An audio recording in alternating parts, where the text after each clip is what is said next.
Welcome everyone to the third and final program in the 23-24 Sarah Global Speaker Series. I'm Jack Story and I am a student at Ginebra Sarah High School in San Mateo, California.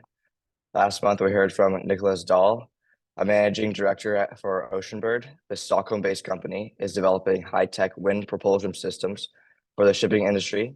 And if you have not had a chance to see the recording, we hope you'll watch it soon. The Sarah Global Speaker Series is one of the ways we in the Creative Solutions for the Global Good class explore innovative ideas for service to others. We want to learn from fascinating people around the world and how they have brought new insights to improving their communities. We hope you'll enjoy these programs as well. To introduce our speaker, I'd like to introduce my classmate, Amelia Lewis. Good morning, everyone. Our speaker, Camilla Johns, is Head of Development at the UK Antarctic Heritage Trust, a charity not-for-profit that preserves 6 historic sites in Antarctica. This includes Port Lockroy, the southernmost public post office in the world, and which is surrounded by a vocal gentoo penguin colony. Each of the 6 sites has an amazing history and story, and the Trust works to protect the buildings and share Antarctica's amazing past with everyone at home. Imagine painting your garden shed, but doing so 10,000 miles away, on a rocky outcrop in biting Antarctic winds. Each year for the UK Antarctic Heritage Trust team, this is a reality, as they work to protect and conserve historic science bases frozen in time in Antarctica. These 6 sites are modest wooden huts surrounded by penguins, but each holds a story of discovery, courage, and survival. Ms. Johns has worked in the not-for-profit sector for over 15 years, for different causes ranging from national parks to symphony orchestras. She has a lifelong interest in exploration in Antarctica and first visited the continent last year to see their work in action. Ms. Johns, we are excited for your presentation and I hand the mic over to you. Thank you so much, everybody. I'm going to share my screen now.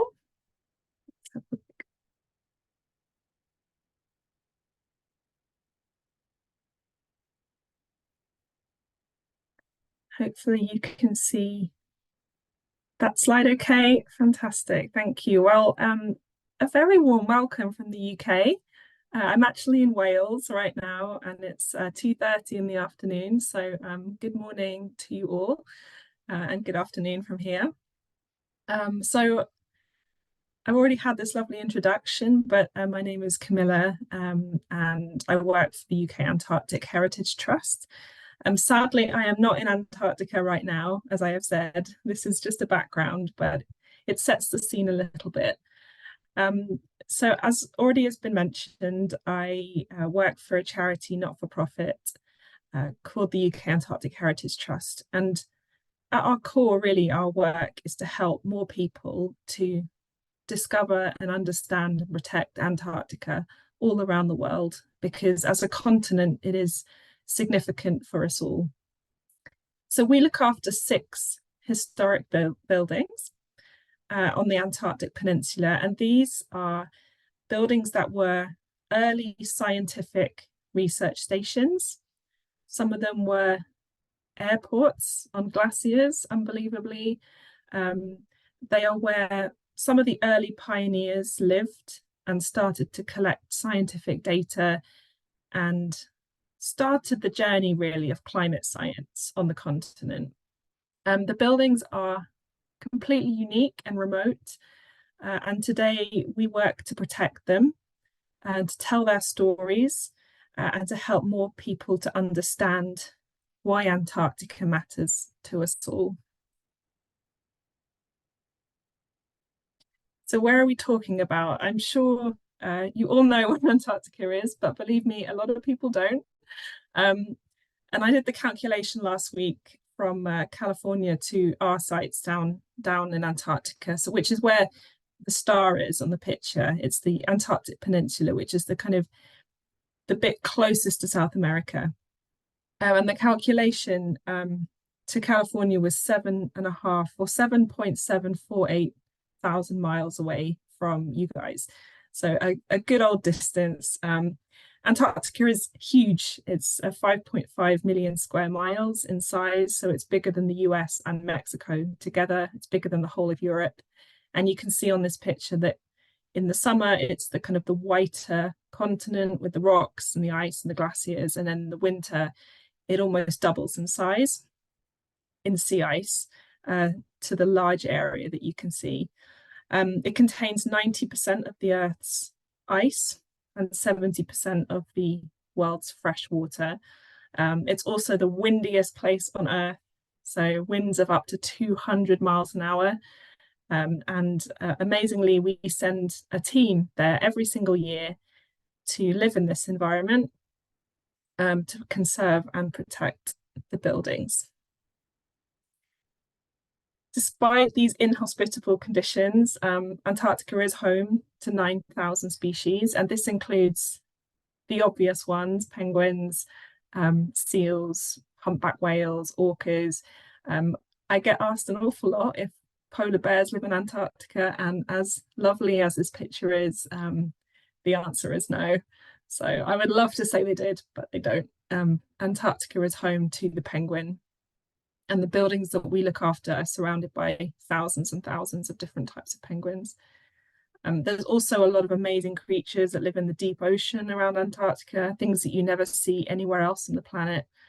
So it's a really, really important environmental region, and all of the conservation work and the charitable work that we do there, we have to do with much consideration for the environment around us. So here they are. Here are the 6 bases. They really are like sheds in your garden. They are small and vulnerable, and they were built by scientists and people who didn't know how to make buildings.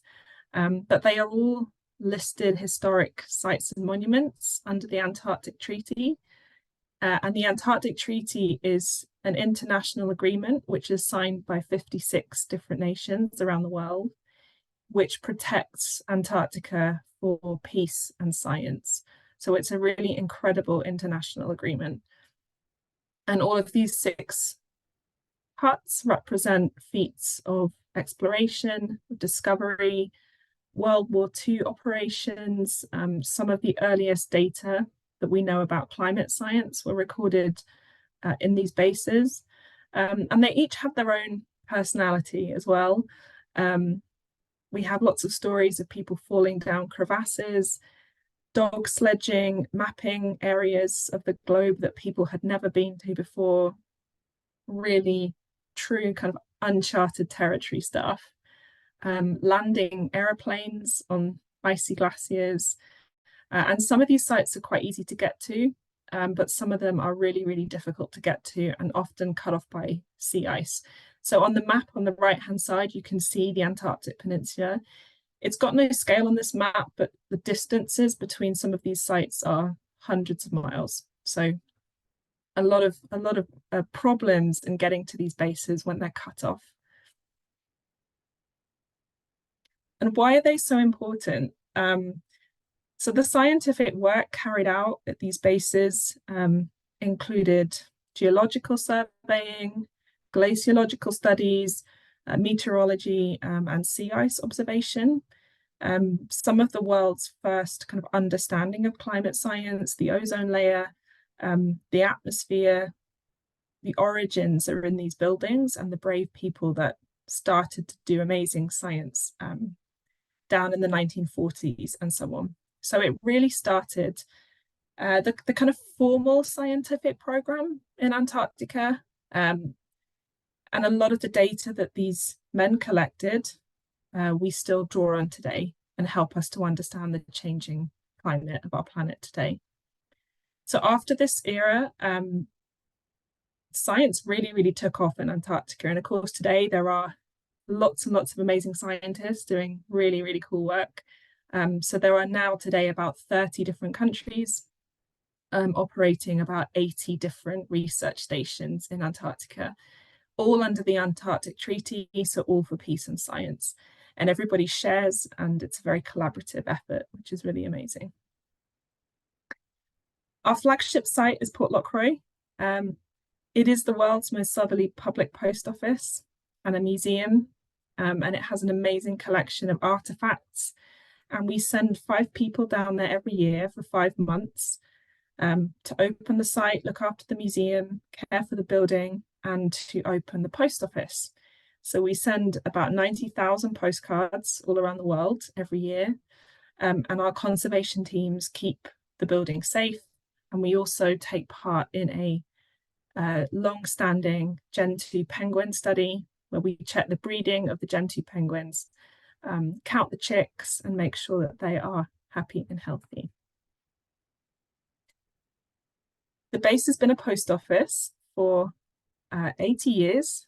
On the left-hand side, you can see the original picture, and the pig is real, it is genuine. They took a pig down there for company. And then on the right-hand side, you can see the team. This is the team that have just left last week, in fact, from the base. And you can see that actually life on base these days is quite comfortable. We have heating, but we have no running water, no flushing toilet. So it's not for everybody. It's a little bit like camping.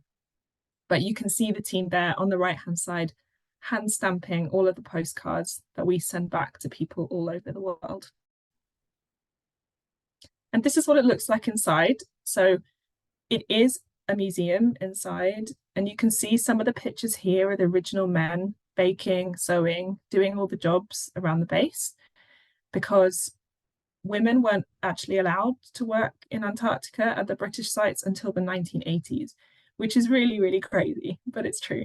It's a very, very remote site. So people were really, really cut off. They didn't have any modern communication, and they were often living down in these sites for over 2 years through the Antarctic winter when there's no sunlight at all. So they had to make everything, do everything, and survive with a very small team with no communication to back home. This is the nice shot of then and now to give you a sense of the history. This is the same base, Port Lockroy, the early site from the 1940s, and then today. And you can see this is Bridie. She's our base leader for this season just gone, recreating the original photograph from the base. So she is one of our team of 5 that go down every year. And that is a totally open process. Anyone applies for that. So in her normal life, she is a midwife in a hospital, but she took 5 months out to go and be a base leader in Antarctica. Sometimes we have up to 4,000 applications for 5 roles, so it's very, very popular. And then our biggest job is conservation. So some of you may be at home like to help out with your parents, painting or fixing things at home or the garden shed. But you can imagine that trying to preserve buildings and museums in Antarctica is really, really complicated. So it's very time heavy. We have to be very careful about what we do to make sure that it doesn't impact penguins, doesn't impact the environment. And we always work with carpenters and specialists to make sure the job is done properly. We also have to be really careful about things like health and safety, because we are 1,000 miles from the nearest hospital, and the only way to access the site is by ship. So if you need help or assistance, sometimes you need to be waiting for days for evacuation. So we have to be really, really careful with all of the tools that we use and the conditions, the rocks and the ice and any sort of risks, which when you're at home, it's not such a big deal, but down there you have to be really careful. But it's very, very satisfying. This is some photos from the season just gone. I think you guys are actually probably the first people to see these. We only had them come in last week. We sent a team down this year to a place called Base W, which is on an island called Detai Island. This is the building at the bottom left here, and it's a really amazing site. It was abandoned in 1959 because the men living there doing science were suddenly trapped by sea ice, and they had to leave the site really, really quickly. And they had to ski 30 miles to be rescued. So the base is completely left. Like there's cups, there's like cloaks and coats on hangers, and it's completely left as it was. And it also had an amazing story of a dog called Steve who went missing one day, and they really thought that he would never be seen again. But he actually turned up 3 months later at a completely different hut in a completely different part of the peninsula. And he'd been happily eating seals and eating penguins. And he turned up 3 months later. So Steve the dog is quite a famous addition to the Detail story. But this hut is in quite a lot of trouble. The climate is warming a lot in Antarctica, and we're getting a lot of water coming into the hut, ice melting. So you can see some of the algae, some of the rot that we're getting in the hut that we have to prepare.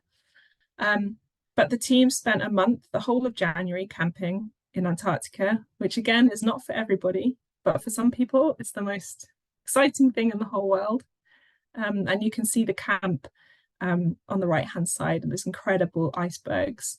And they have to take everything with them, all of the water, all of their supplies, and they lived there for a month making repairs to the building. We also look after endurance, and some of you might be familiar with this very famous wreck. It's one of the most famous Antarctic stories in history of Sir Ernest Shackleton, who rescued his men after 18 months trapped in Antarctica after their expedition went wrong. And this ship was trapped in the ice and crushed, and it sank. And it was at the bottom of the sea for 100 years, really, until it was discovered in 2022, about 3,000 meters under the sea. So since its discovery, our role as a charity is to make sure that it's protected. It's in incredible condition. There's not much in the ocean to eat it, not like other parts of the ocean. Down in Antarctica, the water is very, very cold.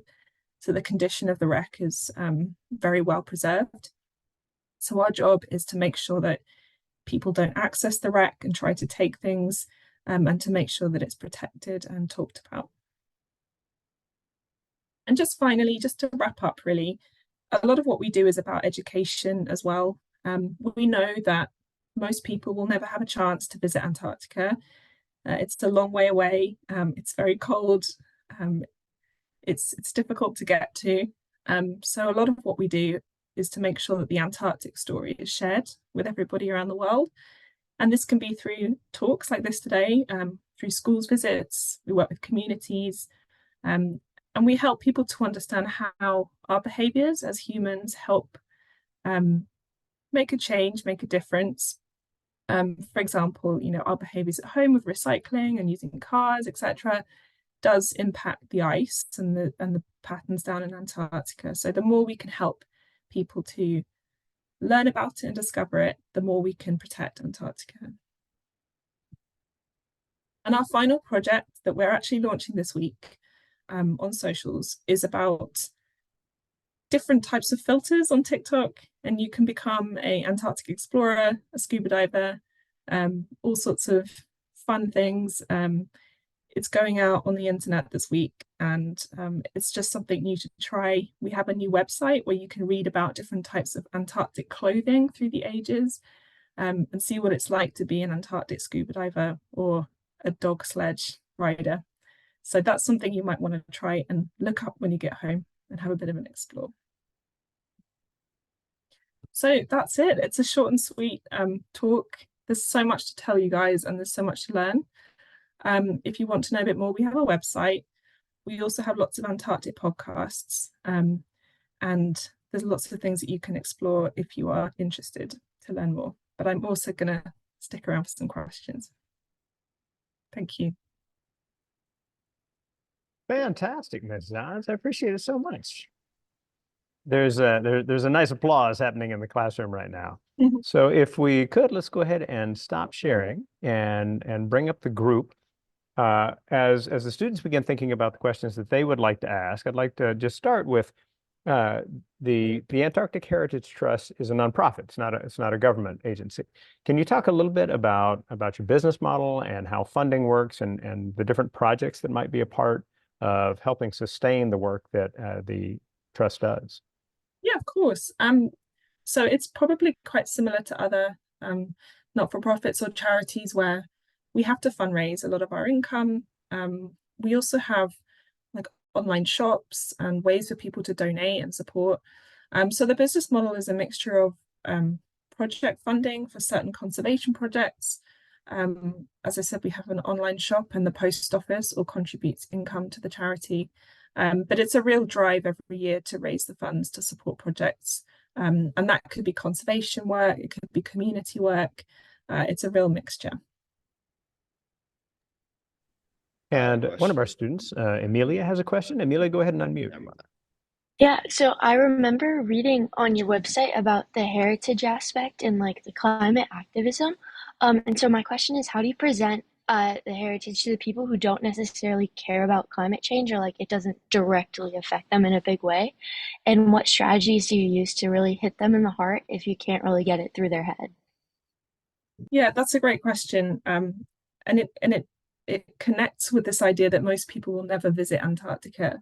And one of the most powerful messages we have is that climate change isn't new. You know, this is not a new phenomenon that is suddenly in the news now, suddenly people are listening. What we have is the evidence that scientists have been monitoring this data and this scientific change for over 80 years through our sites, and that evidence is there. So sometimes that can be quite powerful. It can speak volumes about monitoring that change over time and that it's not a new thing. So that's often quite interesting. And I think also just the nature of Antarctica and the nature of human survival in these conditions, particularly 100 years ago, was really, really tough. And people find that quite captivating, this idea of surviving and collecting the scientific data was a real kind of feat of human survival. So people are often interested in that. Excellent. Could you tell us a little bit about the work with the animals? You know, there was the story of Steve the dog, of course, but and then this huge penguin colony. What kinds of things does the group learn that they share, and those stories about animals become something important for how you tell the stories of the trust? Yeah, I mean, animals are a huge part of Antarctica anyway. I mean, the wildlife down there is like nowhere else in the world. It is so precious and so amazing to see orcas, killer whales swimming in the wild. But also in terms of human presence, dogs were used a lot for sledging. So you've got these huge distances. When you're mapping the region, you're literally recording this place for the very first time. You are writing the maps yourself, and you need dogs. So that was a huge part of life down there. And at some stage, we were banned from using dogs because of that interaction with the natural wildlife. And a lot of the scientists were very sad about that at the time. But it was the right thing to do for the environment. Carson, go ahead and unmute and ask your question. Could you talk about how you actually select the people to go to Antarctica? Another great question. It's actually very difficult. We have a lot of applicants, and there is a series of processes where you make a normal application like you might do for college or a job. We look for certain qualities. So there are certain roles that we look for. So someone who would be happy to monitor the penguins. So sometimes with a biology background or an interest in wildlife. We look for people who are happy working in maybe in a museum environment. They're interested in history. And then we do a kind of, we do an online interview, a bit like this, and then we whittle it down to in-person selection. It's 3 days, and we do a mixture of team building, of physical tests, practical tests, just to see how good people are at, you know, like one of the examples is we get people to work in pairs and to put up a tent, and one person has like oven gloves and the other person has a blindfold, and we look at how people help each other to put the tent up when one of them can't see and the other one can't use their hands.